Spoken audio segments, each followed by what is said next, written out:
In today's video, I'm going to teach you how to merge with CSV in Notion. If you've ever exported data from another tool, worked with spreadsheets, or received information in a CSV file, merging that data into an existing Notion database can save you a lot of time. Instead of copying and pasting row by row, you can bring everything in at once and let Notion line it up for you. First, open the Notion page that contains the database you want to update.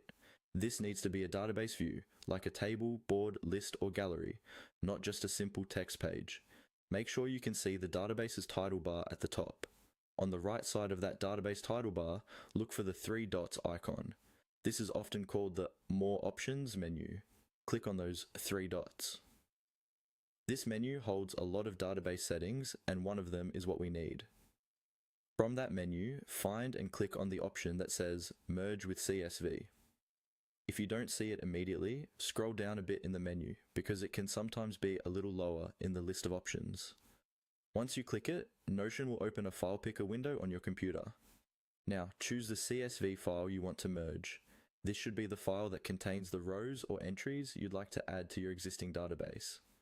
It's a good idea to quickly check that CSV beforehand, just to make sure the column headers are clear and match the kind of information your Notion database uses, like name, email, status, or date. After you select the file and confirm, Notion will guide you through some on-screen prompts. These prompts are important because they help Notion understand how your CSV columns should line up with your database properties. You might be asked to match each CSV column to a property in your database, or to create new properties if something doesn't exist yet. Take your time on this step. For example, if you have a status column in your